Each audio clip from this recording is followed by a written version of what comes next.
നമസ്കാരം. എല്ലാ മലയാളി വാർത്താ പ്രേക്ഷകർക്കും നല്ലൊരു ദിവസം ആശംസിച്ചുകൊണ്ട് വാർത്തകളിലേക്ക് ഏവർക്കും സ്വാഗതം. തദ്ദേശ തെരഞ്ഞെടുപ്പ് മുന്നൊരുക്കത്തിന്റെ ഭാഗമായി മുന്നണിക്കകത്ത് ഉഭയകക്ഷി ചർച്ച നടത്താൻ കഴിഞ്ഞ ദിവസം ചേർന്ന UDF യോഗത്തിൽ തീരുമാനം. സീറ്റുകളിൽ കോൺഗ്രസ് വിട്ടുവീഴ്ച ചെയ്യണമെന്ന ആവശ്യം യോഗത്തിൽ ഉയർന്നു. ഘടകകക്ഷി സീറ്റുകളിൽ കോൺഗ്രസ് വിമതർ മത്സരിക്കുന്നത് ഒഴിവാക്കാനാണ് നീക്കം. സംസ്ഥാനത്തെ സാമ്പത്തിക പ്രതിസന്ധിയിൽ ധവളപത്രം ഇറക്കണമെന്ന ആവശ്യം ഉന്നയിക്കാനും UDF യോഗം തീരുമാനിച്ചു. കഴിഞ്ഞ ദിവസം ചേർന്ന യോഗത്തിൽ മുന്നണി വിപുലീകരണം ചർച്ചയായില്ല. കേരള കോൺഗ്രസ് എമ്മിനെ മുന്നണിയിൽ തിരിച്ചെത്തിക്കാനുള്ള നീക്കത്തെക്കുറിച്ച് കോൺഗ്രസ് നേതാക്കൾ യോഗത്തിൽ പരാമർശിച്ചില്ല. നിലമ്പൂർ തെരഞ്ഞെടുപ്പിലുണ്ടായത് തിളക്കമാർന്ന വിജയമെന്ന് യോഗം വിലയിരുത്തി. ഭരണവിരുദ്ധ വികാരം അലയടിച്ചെന്നും PV അൻവർ CPM വോട്ടുകൾ പിടിച്ചുവെന്നും വിലയിരുത്തിയെങ്കിലും അൻവറിനെ ഒപ്പം നിർത്തണമെന്ന് മുന്നണിയിൽ ആരും ആവശ്യപ്പെട്ടില്ല. അൻവറിന്റെ മുന്നണി പ്രവേശം സമയമാകുമ്പോൾ ആലോചിക്കാമെന്ന നിലപാടിലായിരുന്നു മുസ്ലിം ലീഗ്. അതേസമയം കോൺഗ്രസ് MP ശശി തരൂരിനെതിരെ വീണ്ടും എക്സ്പോസ്റ്റുമായി കോൺഗ്രസ് MP മാണിക്യം ടാഗോർ രംഗത്ത്. തരൂർ BJPയുടെ തത്തയായോ എന്ന് മാണിക്യം ടാഗോർ ചോദിച്ചു. അനുകരണം പക്ഷികൾക്ക് നല്ലതാണ്, രാഷ്ട്രീയത്തിൽ കൊള്ളില്ലെന്നും മാണിക്യം ടാഗോർ പറഞ്ഞു. ശശി തരൂരിന്റെ പേരെടുത്ത് പറയാതെയായിരുന്നു ആരോപണം. ഒരു സഹപ്രവർത്തകൻ എന്നാണ് മാണിക്യം ടാഗോർ MP അഭിസംബോധന ചെയ്തിരിക്കുന്നത്. അതേസമയം അടിയന്തരാവസ്ഥ കാലത്ത് നടന്ന ക്രൂരതകൾ വിവരിച്ചും വിമർശിച്ചും ലേഖനവുമായി കോൺഗ്രസ് പ്രവർത്തക സമിതി അംഗം ശശി തരൂർ. അടിയന്തരാവസ്ഥ ഇന്ത്യയുടെ ചരിത്രത്തിലെ ഇരുണ്ട അധ്യായമായി മാത്രം ഓർക്കാതെ അതിന്റെ പാഠം നമ്മൾ ഉൾക്കൊള്ളണമെന്നാണ് തരൂരിന്റെ ലേഖനത്തിൽ പറയുന്നത്. ഇന്ദിരാഗാന്ധിക്കും സഞ്ജയ് ഗാന്ധിക്കെതിരെയും വിമർശനമുണ്ട്. അടിയന്തരാവസ്ഥ പിൻവലിച്ചതിനു ശേഷം 1977 മാർച്ചിൽ നടന്ന ആദ്യത്തെ തെരഞ്ഞെടുപ്പിൽ തന്നെ ഇന്ദിരാഗാന്ധിയെയും പാർട്ടിയെയും വൻ ഭൂരിപക്ഷത്തിൽ പുറത്താക്കി ജനം മറുപടി നൽകിയെന്നാണ് തരൂർ ലേഖനത്തിൽ പറയുന്നത്. അച്ചടക്കത്തിന് വേണ്ടിയുള്ള ശ്രമങ്ങൾ പലപ്പോഴും പറഞ്ഞറിയിക്കാൻ വയ്യാത്ത ക്രൂരതകളായി മാറിയെന്നും സഞ്ജയ് നയിച്ച നിർബന്ധിത വന്ധ്യകരണ പരിപാടികൾ അതിന് ഉദാഹരണമാണ് എന്നും ശശി തരൂർ കുറ്റപ്പെടുത്തിയിരിക്കുകയാണ്. ദരിദ്ര ഗ്രാമീണ പ്രദേശങ്ങളിൽ സ്വേച്ഛാപരമായ ലക്ഷ്യങ്ങൾ നേടുന്നതിന് ബലപ്രയോഗവും അക്രമവും ഉപയോഗിച്ചുവെന്നും ശശി തരൂർ പറയുന്നു. ന്യൂഡൽഹി പോലുള്ള നഗര കേന്ദ്രങ്ങളിൽ ചേരികൾ നിഷ്കരണം ഇടിച്ചു നിരത്തി ആയിരക്കണക്കിന് ആളുകളെ ഭവനരഹിതരാക്കി. അവരുടെ ക്ഷേമത്തെക്കുറിച്ച് പരിഗണനയുണ്ടായിരുന്നില്ല. ഈ പ്രവൃത്തികളെ പിന്നീട് നിർഭാഗ്യകരമായ അതിക്രമങ്ങളായി ഗൗരവം കുറച്ച് ചിത്രീകരിച്ചുവെന്നും തരൂർ വിമർശിച്ചു. ചെക്ക് റിപ്പബ്ലിക്കിലെ പ്രേഗ് ആസ്ഥാനമായി പ്രവർത്തിക്കുന്ന പ്രോജക്ട് സിൻഡിക്കേറ്റിന്റെ വെബ്സൈറ്റിൽ എഴുതിയ ലേഖനത്തിലാണ് തരൂർ കാഴ്ചപ്പാടുകൾ വ്യക്തമാക്കിയത്. ലോകത്തിന്റെ വിവിധ കോണുകളിലുള്ള ചിന്തകരുടെയും നേതാക്കളുടെയും ആഴത്തിലുള്ള വിശകലനങ്ങളും കാഴ്ചപ്പാടുകളും ലോകമെമ്പാടുമുള്ള വായനക്കാരിലേക്ക് എത്തിക്കുന്ന മാധ്യമമാണ് പ്രോജക്ട് സിൻഡിക്കേറ്റ്.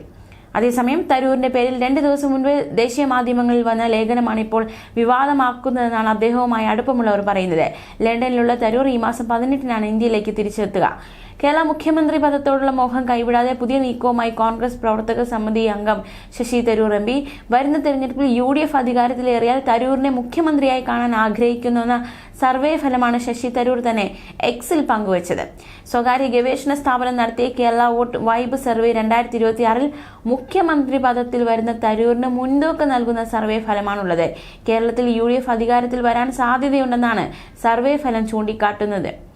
സർവേ പ്രകാരം തരൂരിന് 28.3% പേരാണ് മുഖ്യമന്ത്രിയായി കാണാൻ ആഗ്രഹിക്കുന്നത്. പക്ഷേ പ്രതിപക്ഷ നേതാവ് VD സതീശനെ മുഖ്യമന്ത്രി പദത്തിലേക്ക് 15.4% പേർ പിന്തുണയ്ക്കുന്നു. UDFൽ ആരാകും മുഖ്യമന്ത്രി എന്ന കാര്യത്തിൽ അനിശ്ചിതത്വം നിലനിൽക്കുന്നതായി 27% പേർ അഭിപ്രായപ്പെട്ടതായും സർവേ പറയുന്നു. UDF മുഖ്യമന്ത്രി സ്ഥാനാർത്ഥിയായി തരൂരിനെ പിന്തുണയ്ക്കുന്നവരിൽ 30% പുരുഷന്മാരാണ്. എന്നാൽ സ്ത്രീകളുടെ പിന്തുണ 27% മാത്രം. 18-നും 24-നും ഇടയിൽ പ്രായമുള്ളവരെക്കാൾ 55 വയസ്സും അതിൽ കൂടുതലുമുള്ളവരുടെ പിന്തുണ വളരെ കൂടുതലാണ്. സർവേയിൽ പങ്കെടുത്ത വോട്ടർമാരിൽ 62% പേരും തങ്ങളുടെ നിലവിലെ MLAയെ മാറ്റാൻ ആഗ്രഹിക്കുന്നു. 23% പേർ മാത്രമാണ് സംസ്ഥാനത്ത് തലസ്ഥിതി നിലനിർത്താൻ ആഗ്രഹിക്കുന്നത്. ഇത് ഭരണവിരുദ്ധ വികാരമായി സർവേ ചൂണ്ടിക്കാട്ടുന്നു. അതേസമയം LDFൽ മുഖ്യമന്ത്രി പിണറായി വിജയനേക്കാൾ ജനസമ്മതിയുള്ളത് KK ശൈലജയ്ക്കാണെന്ന് സർവേ പറയുന്നു.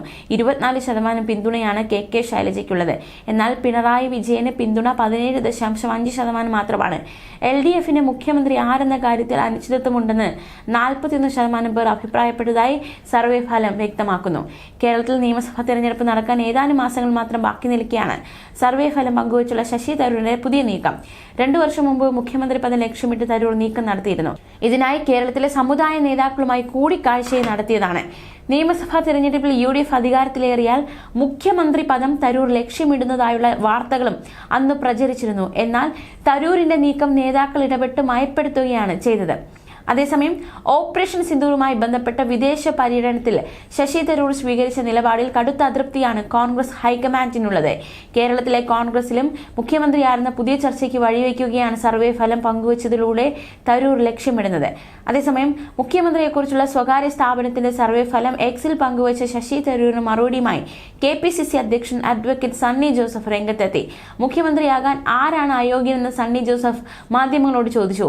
മുഖ്യമന്ത്രി ആരാണെന്ന വിഷയം ഉയർന്നാൽ നടപടിക്രമങ്ങളും കീഴ്വഴക്കങ്ങളും അനുസരിച്ച് MLA-മാരുമായി ആലോചിച്ച് കോൺഗ്രസ് ഹൈക്കമാൻഡ് തീരുമാനിക്കുമെന്നും സണ്ണി ജോസഫ് വ്യക്തമാക്കി. 2026 നിയമസഭാ തെരഞ്ഞെടുപ്പിൽ കേരളത്തിന്റെ മുഖ്യമന്ത്രിയാകാൻ ഏറ്റവും കൂടുതൽ ആളുകൾ പിന്തുണയ്ക്കുന്നത് തന്നെയാണെന്ന സർവേ ഫലം സോഷ്യൽ മീഡിയയിൽ പങ്കുവച്ച ശശി തരൂരിന്റെ നീക്കത്തിൽ അതൃപ്തി രേഖപ്പെടുത്തി കോൺഗ്രസ് നേതാക്കളും രംഗത്ത് വന്നിട്ടുണ്ട്. മുഖ്യമന്ത്രിയാകാൻ യോഗ്യനാണെന്ന് സ്വയം പറയുന്നത് ജനങ്ങളിൽ അവിശ്വാസ്യത ഉണ്ടാക്കുമെന്ന് MM ഹസനും മുതിർന്ന നേതാക്കൾ നിയന്ത്രണം പാലിക്കണമെന്ന് അടൂർ പ്രകാശും പറഞ്ഞു. എറണാകുളത്ത് UDF യോഗത്തിനെത്തിയപ്പോഴായിരുന്നു നേതാക്കളുടെ പ്രതികരണം. മുഖ്യമന്ത്രിയാകാൻ ശശി തരൂരിന് 28% പേർ പിന്തുണയ്ക്കുന്നുണ്ടെന്ന് സർവേ ഫലം വന്നെന്ന് മാധ്യമങ്ങളിൽ കണ്ടു. നല്ലത്. നാളെ പ്രധാനമന്ത്രിയാകാൻ ആരാണ് യോഗ്യനെന്ന് സർവേ നടത്തിയാലും അദ്ദേഹത്തിന്റെ പേര് വരും. പക്ഷേ ഏത് ഏജൻസിയാണ് നടത്തിയതെന്ന് കണ്ടില്ല. നാളെ ഞാനാണ് മുഖ്യമന്ത്രിയാകാൻ ഏറ്റവും അർഹനെന്ന് പറഞ്ഞ് ഏതെങ്കിലും ഒരു ചാനലിന്റെ സർവേ പുറത്തുവിട്ട് എനിക്കും അവകാശപ്പെടാം. ഞങ്ങൾ തന്നെ അങ്ങനെ പറഞ്ഞാൽ അതിന്റെ ആധികാരികത ജനങ്ങൾ സംശയിക്കില്ലേ?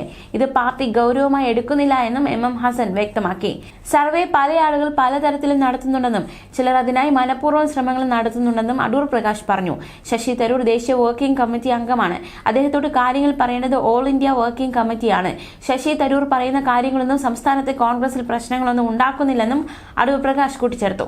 അതേസമയം മുതിർന്ന നേതാക്കൾ സ്വയം നിയന്ത്രണം പാലിക്കണമെന്ന് തരൂരിന്റെ പേര് പരാമർശിക്കാതെ അടൂർ പ്രകാശ് പ്രതികരിച്ചു. KPCC ഭാരവാഹികളുടെ എണ്ണം കൂട്ടും. Working president, vice president, general സെക്രട്ടറിമാർ എന്നിവർക്ക് പുറമെ സെക്രട്ടറിമാരും വരും.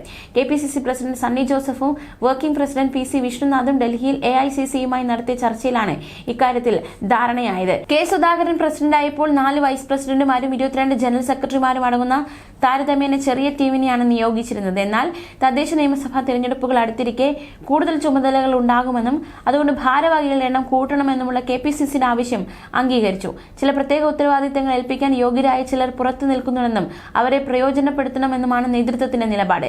പുതുതായി 10 പേരെങ്കിലും KPCC ഭാരവാഹികളായേക്കും. ന്യൂസ് ഡെസ്ക് മലയാളി വാർത്ത.